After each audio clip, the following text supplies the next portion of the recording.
Bismillahirrahmanirrahim. Alhamdulillahirabbil alamin. Hamdan katsiran thayyiban mubarakan fih kama yuhibbu rabbuna wa yardah. Shalatu wassalam ala nabiyyina Muhammadin wa ala alihi wa sahbihi ajma'in. Amma ba'd. Para santri sekalian, rahimani wa rahimakumullah. Kembali kita lanjutkan membaca kitab Ta'liqatun ala Syarhis Sunnah lil Imam Al-Muzanni rahimahullahu taala, yang ditulis oleh Syekh Abdul Razak bin Abdul Muhsin Al-Abbad Al-Badr hafizahullahu taala. Beliau mengatakan, qauluhu qaribun bil ijabati 'inda su'ali. Al-Imam Al-Muzanni rahimahullahu taala mengatakan, Allah itu dekat dan senantiasa menjawab atau mengabulkan para hamba ketika diminta. Jadi kata beliau, Allah itu dekat, maksudnya adalah Allah senantiasa mengabulkan doa-doa. Sehingga Allah itu dekat bukan bermakna Allah itu nempel atau bersatu dengan makhluk, bukan itu. Rabbul alamin qaribun bil ijabati li'ibadihi indama yas'alunahu. Maka Allah Rabbul Alamin itu maha dekat, yaitu Allah Subhanahu wa taala mengabulkan doa-doa para hamba ketika para hamba meminta kepadanya. Kama qala Allah Subhanahu wa taala, sebagaimana Allah Subhanahu wa taala berfirman, wa idza sa'alaka 'ibadi 'anni fa inni qarib. Dan jika hambaku bertanya kepadamu tentang aku, tentang Allah, maka katakanlah fa inni qarib, bahwasanya aku dekat. Kemudian Allah Ta'ala jelaskan apa maksudnya dekat, yaitu ujibu da'watad da'i idza da'an. Aku menjawab doa-doa para hamba ketika mereka berdoa. Surat Al-Baqarah ayat 186. Wa qala aydan, dan Allah Ta'ala juga berfirman, wa qala rabbukum ud'uni astajib lakum. Dan Rabb kalian, yaitu Allah, telah mengatakan, ud'uni, berdoalah kepadaku, astajib lakum, aku akan kabulkan doa-doa kalian. Surat Al-A'raf ayat 55. Wa qala aydan, dan Allah Ta'ala juga berfirman, ud'u rabbakum tadarru'an wa khufyah. Berdoalah kepada Rabb kalian, kepada Allah, dengan penuh tadarru', penuh ketundukan, wa khufyah, dan dengan suara yang lirih. Innahu la yuhibbul mu'tadin. Sesungguhnya Allah tidak mencintai orang-orang yang melebihi batas. Wala tufsidu fil ardi ba'da islahiha. Dan janganlah berbuat kerusakan di atas muka bumi setelah Allah Ta'ala memberikan kebaikan kepadanya. Wad'uhu khawfa wa tama'a. Dan berdoalah kepada Allah dengan penuh rasa takut dan penuh harap. Inna rahmatallahi qaribum minal muhsinin. Sesungguhnya rahmat Allah itu dekat kepada orang-orang yang berbuat baik. Surat Al-A'raf 55-56. Maka tiga rangkaian ayat ini menunjukkan bahwasanya dekatnya Allah, maksudnya adalah Allah Ta'ala mengabulkan doa-doa. Dan Allah mendengar permintaan para hamba. Allah mengetahuinya dan Allah mengabulkannya. Sehingga dari sini juga kita ketahui dekatnya Allah itu adalah bi'ilmihi, dengan ilmunya. Allah dekat ilmunya. Bukan Allah dekat dalam artian Allah nempel dengan hamba. Wa qala Abu Musa Al-Asy'ari radhiyallahu ta'ala anhu. Seorang sahabat bernama Abu Musa Al-Asy'ari radhiyallahu ta'ala anhu mengatakan, kunna ma'a Rasulillah sallallahu alaihi wasallam, fa kunna idza ashrafna ala wadin halalna wa kabbarna irtafa'at aswatuna. Dahulu kami bersama Rasulullah sallallahu alaihi wasallam. Ketika kami melewati lembah, maka biasanya kami bertahlil dan bertakbir. Bertahlil artinya mengucapkan la ilaha illallah. Bertakbir artinya mengucapkan Allahu Akbar. Dan ketika itu suara kami itu ditinggikan, dikeraskan. Zikir dengan suara keras, dengan kencang. Faqala Nabi sallallahu alaihi wasallam, maka Nabi sallallahu alaihi wasallam menegur, ya ayuhan nasu, irba'u ala anfusikum. Wahai manusia, sayangilah diri kalian. Fa innakum la tad'una asamma wala ghaiban. Karena kalian tidak berdoa kepada zat yang tuli, dan kalian juga tidak berdoa kepada zat yang tidak ada. Innahu ma'akum. Sesungguhnya Allah Subhanahu wa taala bersama kalian. Innahu sami'un qarib. Allah itu Maha mendengar, lagi Maha dekat. Tabarakasmuhu wa ta'ala jadduhu. Maha suci namanya dan maha tinggi kemuliaannya. Hadis sahih riwayat Bukhari Muslim.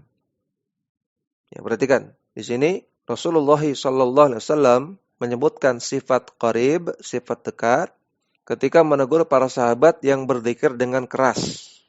Yang mana zikir ini juga bentuk doa. Sehingga makna dekat, makna bahwasanya Allah itu dekat adalah bahwasanya Allah Ta'ala menjawab doa. Dan Allah mengetahui perbuatan para hamba. Demikian juga ayat, Allah Ta'ala katakan, وَنَحْنُ أَقْرَبُ إِلَيْهِ مِنْ حَبْلِ الْوَرِيدِ. Sesungguhnya kami, yaitu Allah Ta'ala, lebih dekat kepadanya daripada urat lehernya. Surat Qaf ayat ke-16. Ini bukan berarti Allah Subhanahu wa taala nempel dengan kita, dengan makhluk, bukan. Namun maksudnya Allah Subhanahu wa taala dekat dengan ilmunya. Allah tahu apa yang kita lakukan. Bahkan Allah tahu apa yang terbesit dalam hati kita. Sehingga lebih dekat dengan urat leher. Karena urat leher aja nggak tahu tentang apa isi hati kita. Tapi Allah tahu. Maka Allah lebih dekat daripada urat leher. Ya, sekali lagi Ahlussunnah meyakini Allah itu dekat, tapi bukan berarti Allah itu nempel, bersatu dengan makhluk. Kemudian qauluhu ba'idun bita'azzuzi la yunalu. Al-Muzanni mengatakan, selain Allah itu dekat, Allah itu juga ba'id, Allah itu juga jauh. Bita'azzuzi dengan kemuliaannya. La yunalu, tidak akan mungkin bisa digapai oleh siapapun. Ya, jauh di sini maksudnya tinggi. Kemuliaan Allah tinggi dan maha tinggi dan paling tinggi dan tidak bisa digapai oleh siapapun. Ai fallahu azza wa jalla lahu al-izzatul kamilatu. Maksudnya Allah azza wa jalla memiliki kemuliaan yang paling sempurna. Fala yunalu janabuhu. Maka tidak ada yang bisa menggapai level kemuliaan Allah Subhanahu wa taala. Waqad shahha fil haditsil qudsi annahu jalla jalaluhu yaqulu. Dan terdapat dalam hadis qudsi yang sahih bahwasanya Allah jalla jalaluhu berfirman, Ya ibadi, innakum lan tablughu dharri fatadurruni. Wahai hambaku, sesungguhnya kalian tidak akan bisa menggapai satu level di mana kalian bisa membahayakan aku. Artinya saking tingginya kemuliaan Allah Subhanahu wa taala, maka tidak mungkin ada yang bisa memberikan mudarat sedikit pun kepada Allah Subhanahu wa taala. Hadis sahih riwayat Muslim. Jadi kata Al-Muzanni, Allah Ta'ala maha tinggi kemuliaannya. Nah, bukan berarti Al-Muzanni tidak meyakini Allah maha tinggi zatnya. Karena setelahnya, perhatikan beliau mengatakan, Qauluhu 'alin 'ala 'arsyihi. Al-Muzanni mengatakan Allah Ta'ala maha tinggi di atas arsy-Nya. Nah, jadi Al-Muzanni meyakini Allah di atas arsy. Zat Allah di atas arsy. Dan inilah pembeda antara Ahlussunnah dengan Ahlul Bidah. Ahlul Bidah, mereka hanya mengatakan Allah maha tinggi kemuliaannya dan sifat-sifatnya. Tapi kalau zatnya, tidak. Kalau zat Allah tidak dikatakan Allah tinggi. Karena kata mereka nanti menyerupai makhluk. Kalau kita katakan zat Allah tinggi. Itu akidah Ahlul Bidah. Adapun Ahlussunnah meyakini Allah maha tinggi kemuliaannya, Allah maha tinggi sifatnya, Allah maha tinggi zatnya. Yang sebagaimana kata Al-Muzanni, 'alin 'ala 'arsyihi. Allah Ta'ala maha tinggi di atas arsy. Taqaddama dzikrul 'uluwi fi bidayati hadhihi risalati. Telah disebutkan tentang sifat al-ulu, sifat maha tinggi Allah Subhanahu wa taala di atas arsy di awal-awal kitab ini. Waqad a'adahu al-musannifu rahimahullahu fi hadzal mawdi'i ta'kidan lahu. Namun penulis yaitu Al-Muzanni mengulang kembali pernyataan ini untuk menegaskan kembali. Qauluhu ba'inun min khalqihi. Al-Muzanni mengatakan Allah Ta'ala terbedakan dari makhluknya. Artinya Allah tidak bersatu dengan makhluknya. Hadhil kalimatu yadhkuruha ulama'us salafi. Kalimat seperti ini disebutkan oleh para ulama salaf. Wa hiya kalimatun sahihatun. Dan ini adalah kalimat yang benar. Wala iskala fihi. Dan tidak ada keraguan di dalamnya. Fa innaha min babil ikhbari 'anillahi subhanahu wa ta'ala. Karena kalimat ini termasuk bab ikhbar. Bab mengabarkan tentang Allah subhanahu wa ta'ala. Bukan tentang nama Allah, bukan tentang sifat Allah, tapi tentang ikhbar. Yang mana, kata para ulama, bab sifat lebih luas daripada bab nama. Bab ikhbar lebih luas daripada bab sifat. Ikhbar itu mengabarkan tentang Allah Subhanahu wa taala. Bab ikhbar lebih luas daripada bab sifat, artinya untuk ikhbar anillah ini tidak harus berdasarkan nas. Kalau nama dan sifat itu harus berdasarkan nas, dalil. Tapi kalau ikhbar nggak harus. Contohnya ini ba'inun. Tidak ada ayat atau hadis yang mengatakan Allah itu ba'inun min khalqihi. Kata-kata ba'inun nggak ada. Ya, tentang Allah Subhanahu wa taala. Tapi ini boleh dalam rangka ikhbar. Syaratnya yang pertama, ikhbar anillah, mengabarkan tentang Allah hanya dilakukan ketika ada kebutuhan. Tidak berlonggar-longgar di dalamnya. Tidak bermudah-mudahan di dalamnya. Yang kedua, khabar tentang Allah ini punya makna yang benar. Sesuai dengan akidah Ahlussunnah. Yang ketiga, tidak boleh menggunakan bahasa yang buruk. Ketika mengabarkan tentang Allah, nggak boleh menggunakan bahasa yang buruk. Yang keempat, khabar tentang Allah ini nggak boleh digunakan untuk berdoa. Ya, contohnya tadi, ba'inun min khalqihi. Maka nggak boleh berdoa dengan ya Allah ya ba'in. Nggak boleh. Karena ba'in ini bukan nama, bukan sifat. Sekadar khabar saja. Kemudian syarat yang kelima, khabar tentang Allah tersebut punya asal dari Al-Quran dan As-Sunnah. Ada landasannya. Ini 5 syarat atau 5 kaidah bolehnya ikhbar anillah. Kemudian kata Syekh Abdul Razak, annahu laysa fi dzatihi syai'un min makhluqatihi. Yaitu di dalam zat Allah tidak ada sedikit pun bagian dari makhluknya. Wala fi makhluqatihi syai'un min dzatihi. Dan di dalam zat para makhluk tidak ada sedikit pun bagian dari zat Allah. Maka maksudnya adalah Allah dan makhluk tidak bersatu. Allah terbedakan dari makhluknya. Fahuwa mustawin ala arsyihi ba'inun min khalqihi. Maka Allah itu istiwa di atas arsy-Nya dan Allah terbedakan dari makhluknya. Dan perlu diketahui bahwasanya makhluk Allah yang paling besar adalah arsy. Arsy jauh lebih besar dari seluruh langit dan bumi. Dan Allah Subhanahu wa taala jauh lebih besar daripada arsy. Dan enggak perlu kita bayangkan kok bisa begitu, enggak perlu kita bayangkan. Ini perkara yang tidak akan bisa digapai oleh nalar kita. Kemudian wa ahlul ilmi innama ihtaju li dzikriha liyubayyinu butlana madhhabil Jahmiyati. Para ulama mereka merasa membutuhkan untuk menyebutkan kalimat ini. Perhatikan ya, ikhbar anillah hanya dilakukan ketika ada kebutuhan. Dan para ulama ada kebutuhan. Yaitu apa? Liyubayyinu butlana madhhabil Jahmiyati. Untuk menjelaskan kebatilan akidah Jahmiyah.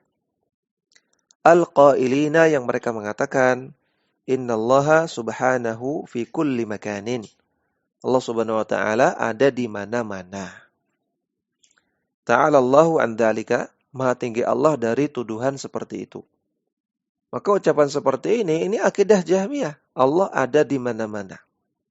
Dan ini kita dapati banyak di masyarakat yang mengatakan seperti itu. Allah ada di dalam hati kita. Allah ada di mana-mana. Allah ada di dalam diri semua manusia. Ini enggak benar. Sama saja mengatakan Allah bersatu dengan makhluknya. Sama saja mengatakan Allah dan makhluk itu sama. Yang mana keyakinan ini disebut juga dengan wahdatul wujud. Bersatunya Allah dengan makhluk. Wa dzakara al-Hafidz adz-Dzahabi rahimahullahu qissatan an ahadil qudati. Dan Al-Hafidz adz-Dzahabi rahimahullahu taala menyebutkan sebuah kisah tentang salah seorang qadhi. Yang qadhi itu hakim di pengadilan. Wa huwa Hisham bin Ubaidillah Ar-Razi. Yang bernama Hisham bin Ubaidillah Ar-Razi. Annahu qada bisijni li ahadil jahmiyati. Bahwasanya beliau Hisham bin Ubaidillah memvonis hukuman penjara kepada salah seorang ulama Jahmiyah. Wa ukhbira annahu taba min bid'atihi. Selang waktu dikabarkan kepada Hisham bahwasanya si ulama Jahmiyah ini telah bertaubat dari keyakinan bid'ahnya, yaitu keyakinan Jahmiyah. Farada Hishamun Ar-Raziyu ayyamtahinahu. Maka Hisham Ar-Razi pun tidak langsung percaya. Ia ingin mengujinya dulu. Ya, perhatikan ya. Kalau ada ahlul bid'ah, kalau ada orang menyimpang yang dikabarkan bahwasanya dia sudah rujuk kepada sunnah, sudah bertobat, maka jangan langsung percaya. Tentunya kita bersyukur kalau itu benar, tapi jangan langsung percaya. Dicek dulu, diklarifikasi dulu. Sebagaimana Hisham bin Ubaidillah di sini. Faqala lahu, maka Hisham bin Ubaidillah bertanya kepada ulama Jahmiyah tersebut. Atashhadu anna Allah ala arsyihi ba'inun min khalqihi? Wahai fulan, apakah engkau bersaksi bahwasanya Allah Ta'ala berada di atas arsy-Nya dan Allah terbedakan dari makhluknya? Waqala al-Jahmiyu, maka si ulama Jahmiyah tadi mengatakan, la adri ma ba'inun min khalqihi. Dia mengatakan, aku tidak tahu apa maksudnya Allah terbedakan dari makhluknya. Nah, maka dia belum tobat. Ya, dia masih berkeyakinan Jahmiyah. Dia tidak mau menyatakan bahwasanya Allah Ta'ala terbedakan dari makhluknya. Dia masih meyakini Allah itu bersatu dengan makhluknya. Faqala Hishamun, maka Hisham bin Ubaidillah mengatakan, Rudduhu fa innahu lam yatub ba'du. Kembalikan dia ke penjara karena dia belum bertobat. Kisah ini disebutkan oleh Az-Zahabi dalam kitab Al-Ulu. Jadi Az-Zahabi punya kitab Al-Ulu yang di sana beliau membawakan dalil-dalil dan perkataan para salafus saleh yang menegaskan bahwasanya Allah Ta'ala di atas arsy. Dan keyakinan ini, keyakinan bahwasanya Allah Ta'ala di atas arsy, ini juga ditolak oleh orang Jahmiyah. Makanya dua kalimat di atas yang disebutkan oleh Al-Muzanni, ya Allah Ta'ala alin ala arsyihi ba'inun min khalqihi. Allah Ta'ala maha tinggi di atas arsy-Nya dan Allah terbedakan dari makhluknya. Dua kalimat ini sengaja dirangkai oleh Al-Muzanni untuk membantah pemikiran Jahmiyah. Karena dua inilah yang diingkari oleh Jahmiyah. Kemudian, qauluhu mawjudun wa laysa bima'dumin wala bimafqudin. Al-Muzanni mengatakan Allah itu ada, Allah tidak ma'dum, Allah tidak nol, tidak nihil, dan Allah tidak mafqud, dan Allah tidak hilang. Artinya perkataan laisa bima'dumin wala bimafqudin ini untuk menegaskan bahwasanya Allah itu ada, bukan tidak ada.